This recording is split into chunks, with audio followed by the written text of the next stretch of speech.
Yo, what's happening, guys? It's your boy Uncle B with another episode of BMF Combat Talk Show. Yes, guys, EFC99 just happened.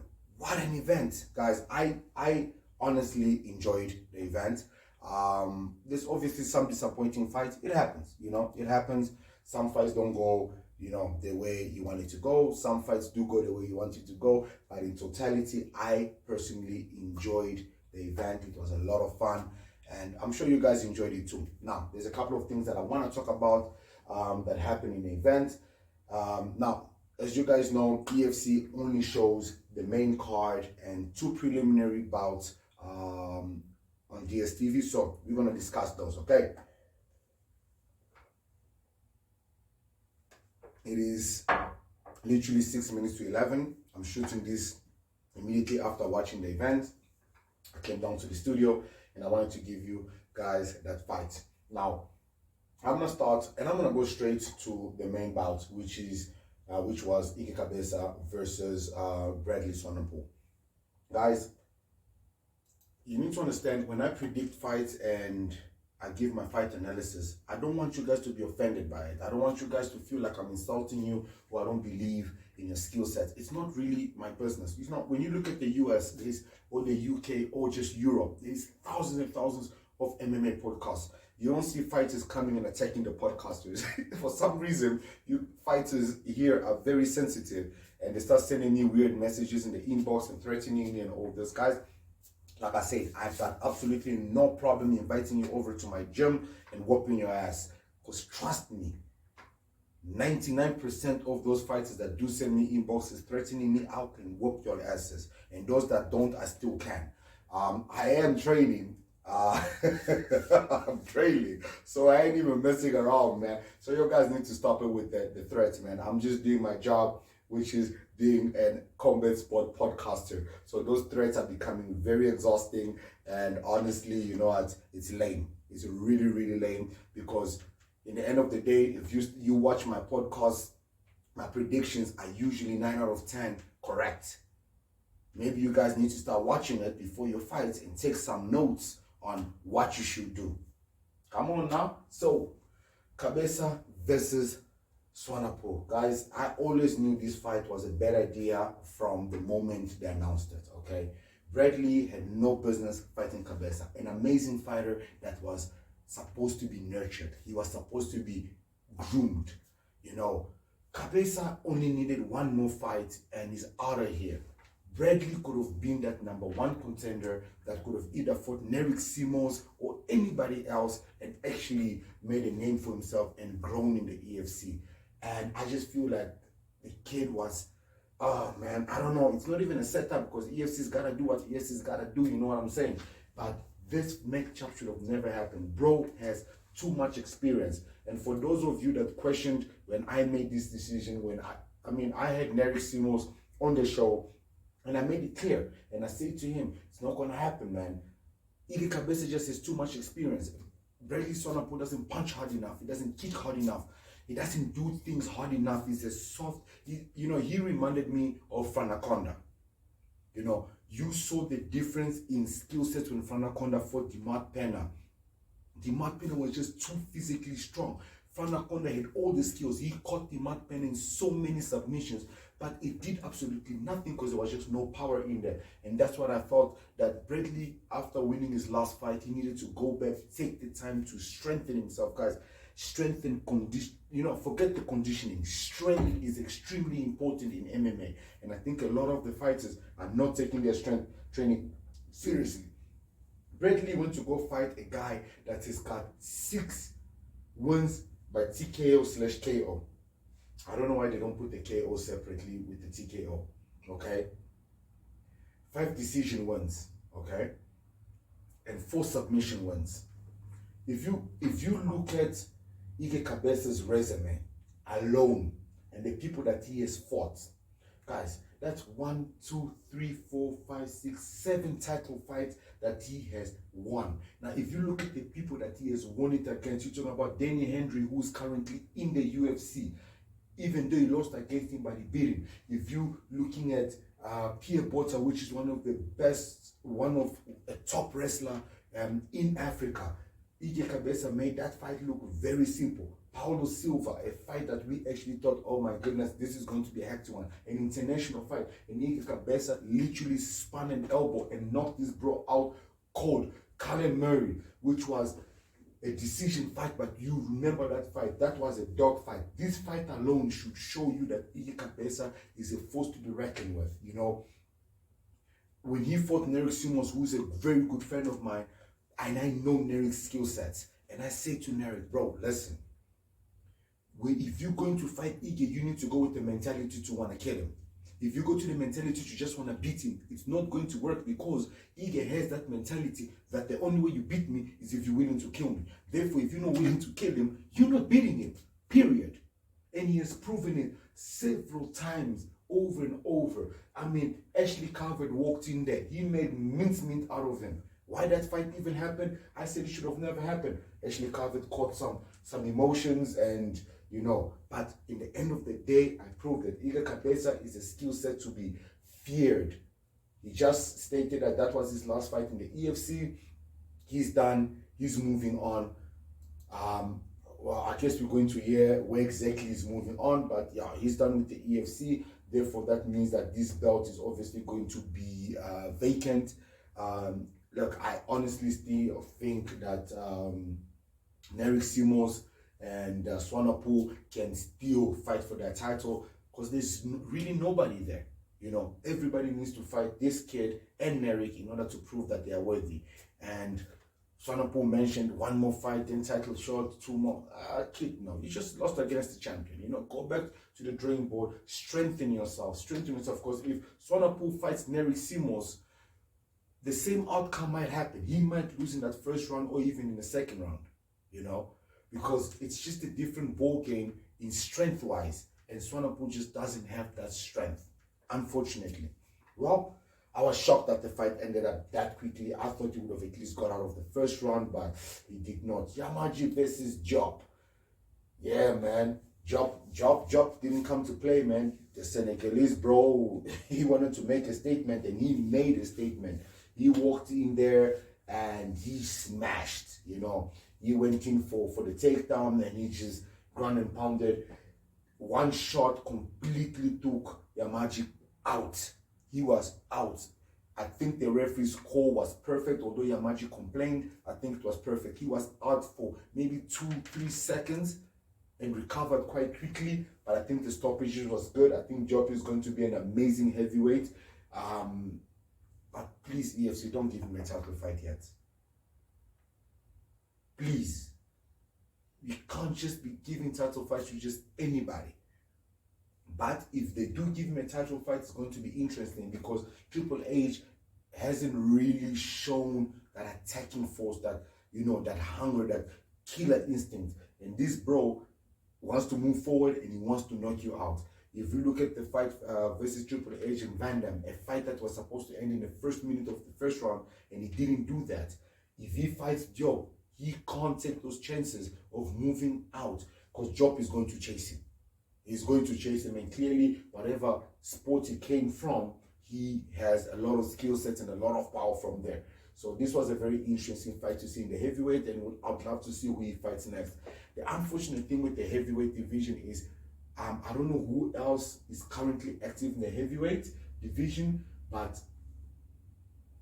you know, none of these guys are grappling. So if you get your Ruan Potts, if you get your, what's our former champion? Man, guys, names are getting out of my head, but I know you guys know what I'm talking about, the teacher. Yeah, man, if you get those grappling heavy boys back, the heavyweight division becomes a different story, man, because most of these guys, even the current champion, just doesn't have the ground, doesn't have ground game. So if you're taking ground, it might be quite interesting. So, yeah, Bota versus Kabanda. You know, look, guys, I love CIT, and I think CIT's biggest downfall is CIT. CIT is such a big gem that their fighters are, how can I say it? They are not judged according to their skill sets. They are judged according to the skill sets of the gym. So it's almost like when somebody says I train out of CIT, you think they're all as good as Nerik, or they're as good as Dricus, or they're as good as Cameron Simon, or they're as good as Marino Quintanana, you know, or they're as good as Michiel Opperman, or they're as good as oh man, CIT had some of the craziest fighters. No, the coach, the gym is amazing, but that does not necessarily mean it translates to the fighter. Bolter had no business, 1-1, had no business fighting a 5-6, as you know, the commentator like say veteran. Why they keep calling everybody veteran? You know, veteran in the EFC. You know, the bias in the commentary in this fight was ridiculous. You could already tell who the commentators wanted must win. But in the end of the day, you know, regardless of what anybody says, it is the fighters that walk in there that perform. And Kabanda said it. We knew what to expect. We knew he's going to come in hard in that first round. We knew he has power in him. But guys, you are forgetting, JT has only fought at middleweight. And when he was fighting at middleweight, his gas tank was terrible. So to be able to make welterweight, he looked amazing. His recovery was great. And I think he can do amazing things in the welterweight division. But you need to nurture this athlete. You can't rush them like this. This is ridiculous. 1-1, 4-5-6. Why would you do that? Why not nurture the bro? Let him fight proper contenders. Grow him. Let him gain that experience, that confidence of being in there. Let him get used to those. You know, guys, I understand that we have fought as amateurs. But there are rules and things that you can't do in amateurs that when you get into the pros, they surprise you, like knees to the head don't exist in the amateurs. Elbows, they're not there in the amateurs. So when bro turns pro and now he's being hit with elbows, that's a different ballgame. Yes, he's training against the best and everything, but he's not being hit full force in sparring with elbows and knees. In a fight, it's a different ballgame. That's why these guys need to be nurtured. If you look at Paddy the Baddy, if you look at Sean O'Malley in the EFC, and a lot of other fighters, Dana White does it. He nurtures these fighters. He can see their talent. He can see that these guys can be stars. So he nurtures them and he grooms them. It's almost called, in boxing, it's called padded record, you know. But in MMA, we don't have padded records, but you can groom a fighter to become a star, you know, to do wonderful things. The same thing they should have done with Bradley Swanapo, but that did not happen. Kabamba went in there and he showed his experience, because JT Bolter landed some nasty strikes, but Kabamba stood his ground. At one stage, JT was on top, Kabamba was at the bottom. JT had Kabanda's legs and swung him and boom, hit him with a solid punch. Kabanda stood there. And I was shocked that JT actually lost by a submission. I never assumed he was going to lose by a submission. I thought he was going to lose by a knockout or a TKO, but definitely not a submission. So that is also a bit shocking, because CIT has some of the best wrestlers and grapplers in African MMA. So that was a bit of a shock, but I also think that comes from, you know, he did get tired, and yeah, man, Kabanda really showed that experience does matter, and he took that W. I really felt bad for JT, because I can imagine the work he had to do to make welterweight. The matchup was just wrong, and I also understand that the gym believe in themselves and their skill sets. JT also obviously believes in himself and his skill set, but guys, come on, this is fighting. This is fighting. This is not ballet. It's not football. There's no teammates. There's nobody. It's just you and that athlete. When the punch lands, how you react to it won't be like when you're at the gym with your teammate. Because with your teammate, you can drop, you can go, and your teammate say, oh, sorry. But when it's in a fight, like you saw with Bradley Swanapo, it was a few seconds, man. When that hard punch hits, it hits you. That guy is coming to finish you. And in training, those are not the outcomes. So guys, stop taking fights just because you come from a top gym and you know your ego gets boosted and you are made to believe that, you know, you are that good. So Dricus is in the EFC. That's Dricus. Do you know who Dricus had fought in the EFC? And Dricus even went to KSW to fight there before he went to the UFC. So he has fought the best to be where he is. Same thing with Cameron Simon. He fought the best in that division. You know, I think Manangela, one of the greatest grapplers. You know, for him to fight and win a title there, it's not easy. And then he went to Dana White's Contender Series to perform like that with an international athlete where he knocks him out. Guys, there are levels to this game and you guys are jumping stages. And I think that's a big issue that a lot of these fighters are going to be finding themselves. They keep jumping the gun, thinking just because they train with the best, they are the best. No, doesn't work like that. You need to earn yourself. Simboa versus Katikati. Look, I've become a Katikati fan, man. I'm super excited about Katikati lightweight. So there's a lightweight contender which is who's fighting it? Cole Henning is fighting, which is an EFC 100. So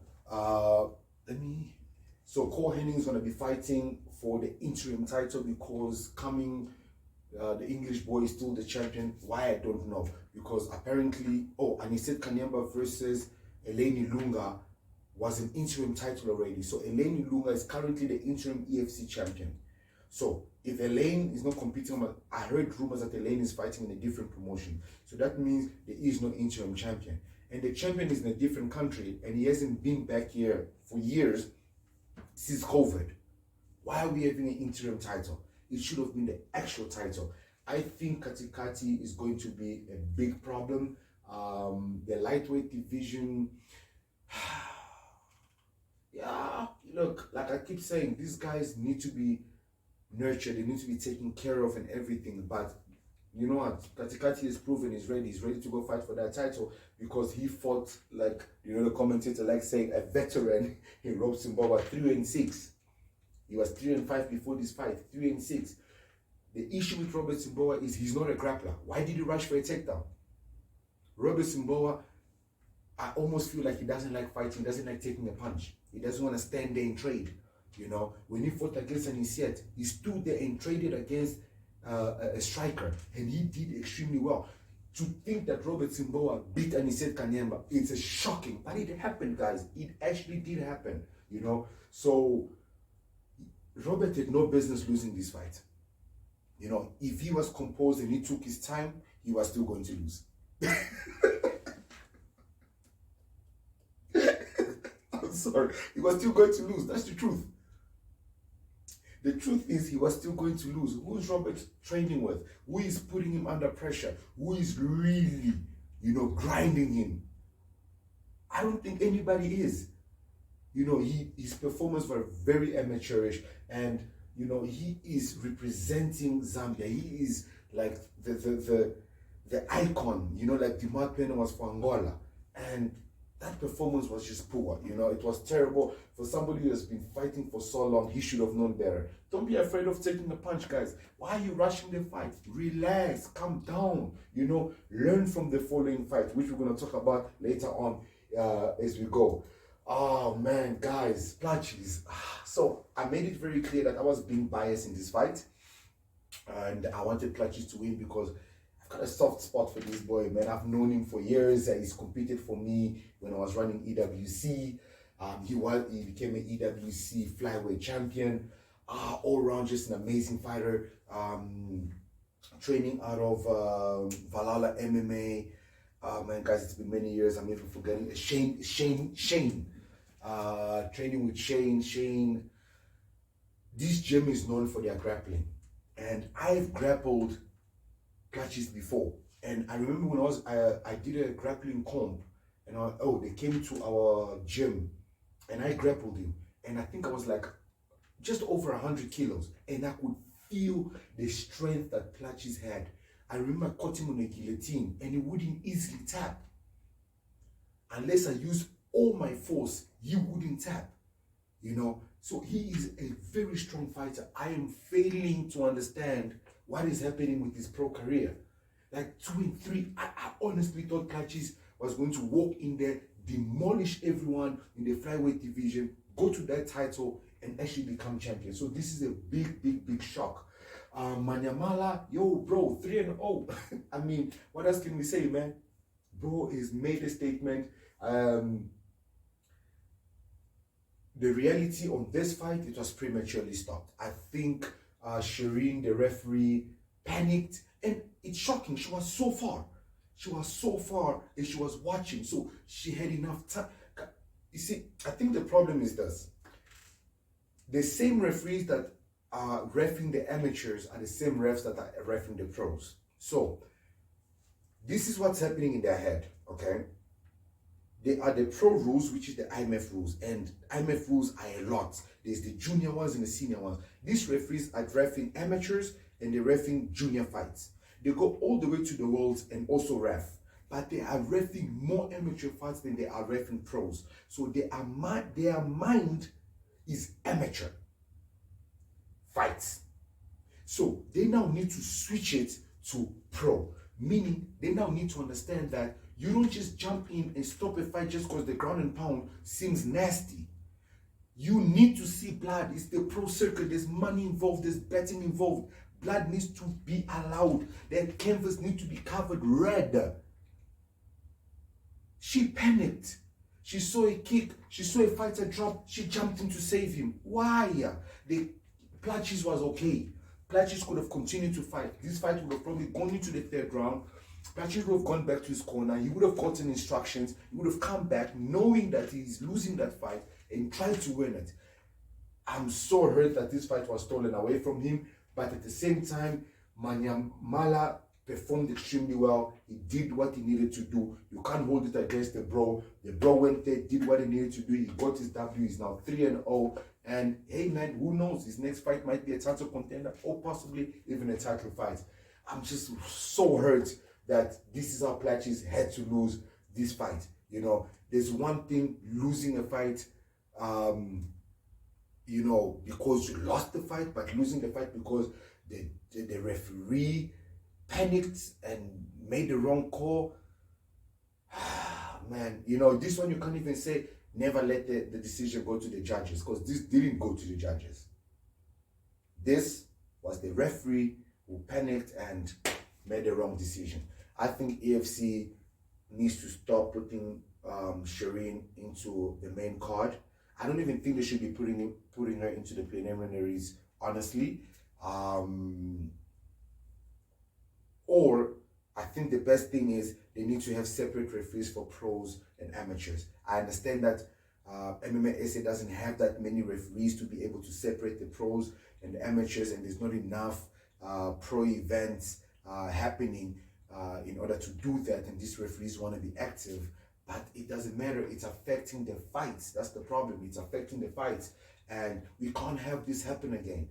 I mean, do you know how many months, how much these guys sacrifice the time, the energy for a referee to steal the fight because they panicked? And they're not even the ones who are getting punched or kicked. Bro, let me sleep, man. Let me wake up at Helen Joseph. Let me wake up at Bedford View Hospital. Let me wake up wherever, man. But it give me the chance, you know. Give me the chance. Oh, damn it. Damn it. All right. So, guys, as everybody knows, EFC only shows the main card and then it shows 2 preliminary fights. So, one of the preliminary fights that they showed was Matime versus Mambo. Oh, Lord have mercy. So, Matime obviously was walking there 2-0. He needed to prove that he can fight. Now, guys, I've watched Matime fight as an amateur. And he's a very soft, limber fighter. He moves a lot. His background is mostly kickboxing, if I remember correctly. And he's not a hard hitter. He's not, you know, physically strong fighter. You know, he's a point fighter. He can take the fight. He's got a good stamina, so he can take the fight long. When he started walking in, he kept his eyes focused on Mambo the whole way. He was focused, man. He was like, I'm looking at you. I ain't putting aside. Well, until they needed to check if there's anything, so he needed to move his face that way. And then he came back and focused that side. He was like, I got this. When he walked into that cage, he was focused. I was like, bro's gonna lose. I was like, bro's gonna lose. Because he's fighting a Congolese first of all. Okay? Unless you can punch like a truck, a Congolese fighter is going to give you a hard time in that cage. The fight went, bro showed that he had a bit of ground. I thought Matime was going to have a better ground than him. A lot of Congolese fighters don't have ground, but bro was able to do his thing. But Matime showed that he had better ground. But guys, like I said, strength. He had better ground, but he didn't have the power. He had a position where he had both of his legs on Mambo's head, and they're just sitting there. That was not even a submission. What are you doing? What do you think you're gonna do? Stop his arteries from the blood flowing into his brain from here? That's not gonna do anything. What are we doing, guys? You've been fighting long enough to know that having your legs there, you were doing absolutely nothing, you know. And obviously, from there, he started transitioning to different things like your arm bars and what. Eventually, he gets the triangle. Now, guys, listen. You see, a triangle is beautiful if you know how to put it in properly. But the unfortunate thing about the triangle is it's also a submission that if an athlete, the fighter who you put it on is extremely strong, if you guys watch the fight, that fighter can lift you up and slam you. Now, in MMA, there are certain, you can't just slam a fighter like you do in WWE, you know. If you hold on to the athlete and you slam them whereby they can't let go, it's actually an illegal move. But in that situation where he was the one putting the submission on him, meaning Matime could have let go of that triangle when they were picking him up, and he did not, which is a very amateur move. We've seen it happen in the UFC. Vanderlei Silva has done it. I think Mikro Kokop has also done it. He should have let go of that triangle when they lifted him up. Why he kept it on, I don't know. It was a nasty, nasty knockout to be slammed that way. Ooh-wee, for a debut fight. Oh, that was insane. I can't wait to see Mambo fight again. I think this boy has got a message and he's got a statement to make, and it's going to be extremely, extremely interesting to see who he fights next. And yeah, man, the featherweight division is looking extremely, extremely interesting. And then we had, which was the other preliminary fight? Does anyone remember? Well, I remember. We had Majuba versus Hakona. Hakona fighting out of Zimbabwe. UMF, Dimat Pena, Temba Gorimbo's gym. And obviously Majuba fighting his brother also fights. Now, their gym is known for kickboxing. They are kickboxers. They're all kickboxers. They come from kickboxing background. So I have criticized him and his brother, their whole team. That, dude, go freaking learn ground, man. This is not kickboxing, it's MMA. Bro showed that he went and he learned his ground. Well, given Majuba is the brother, you know, who won by submission in his previous fight. And I was like, well, if Given beats you by submission, you have no business fighting MMA at all. But it showed that these guys are actually learning the ground because he held his own. You think somebody's training with Dimat Pena and Temba Gorimbo and the kind of wrestling and grappling they do, that you would have been able to submit. But the lack of experience showed. He was rushing, he was in a hurry, he wanted to get the fight done, he wanted to make a statement.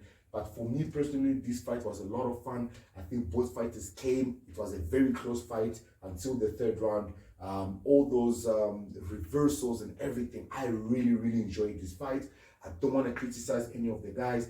I just think Majuba needs to go back and learn some submissions and sweeps, because at any time he could have grabbed Hakona's hand and swept him, going for a heel hook. There was so much he could have done, but the lack of experience and the lack of grappling, he didn't know what to do. And obviously, bro here ended up just controlling him on the ground, doing what he needed to do.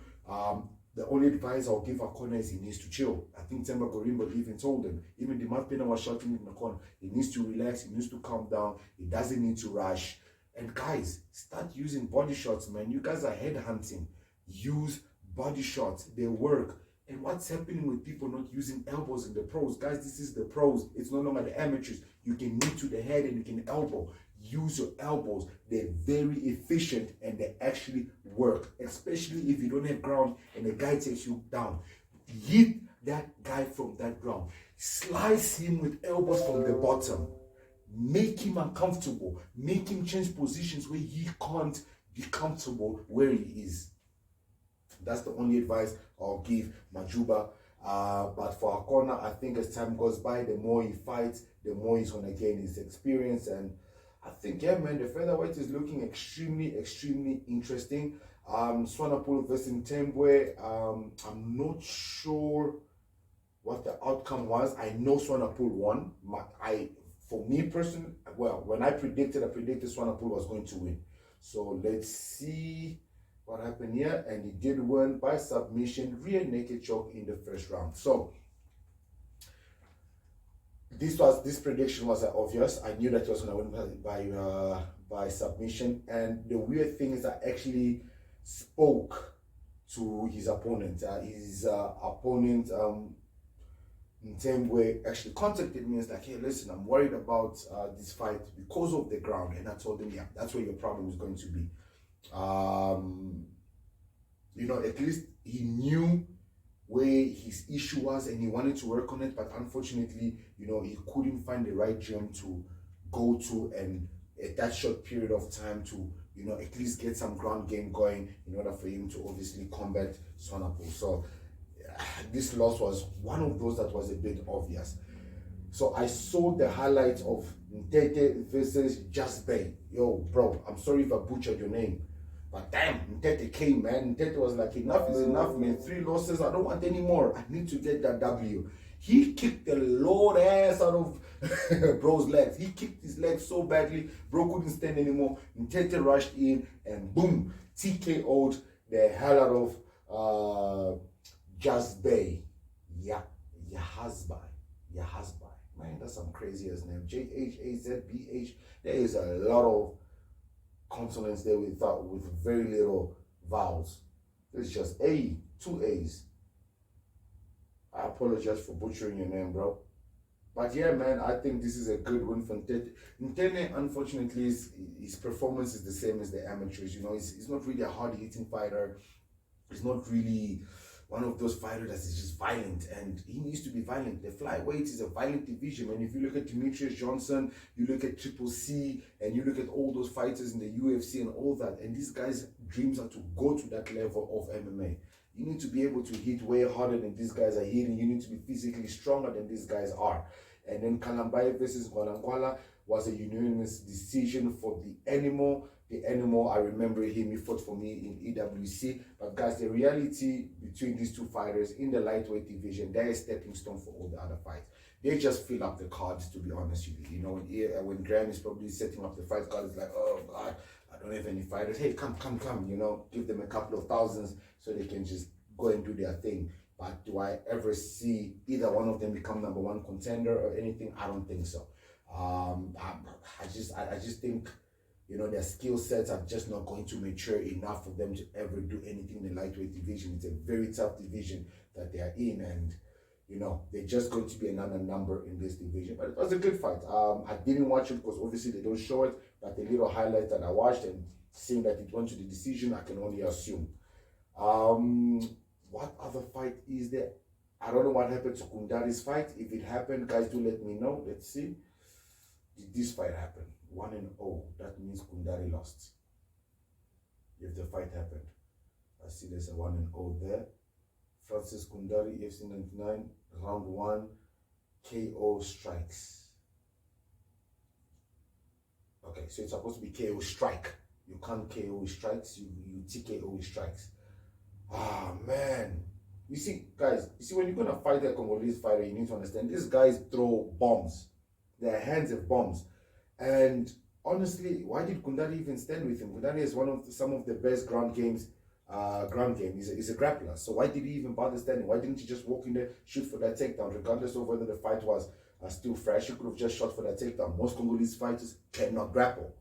Most, if not 99.9% of them. And those that can, it's average. So yeah, man, guys, that's EFC99, man. It was an amazing event. I personally enjoyed it. I am definitely looking forward to EFC 100. 3 title fights. Ridiculous. So I'm going to be breaking down that fight tomorrow morning. It is literally 11:30. I'm going to quickly edit this video for you guys, upload it for you guys, so that you guys can check it out by tomorrow morning. Probably I'm going to try by lunchtime, or just, you know, after lunchtime, to do EFC 100 for you guys. But before I do, you guys give me a prediction. Tell me what you think the outcome of EFC 100 is going to be, and how did you guys feel about EFC 99, and did you guys get the predictions right? Because I know I definitely did. But yeah, man, I'm your boy Uncle P, guys. It's always fun doing this for you guys, and peace.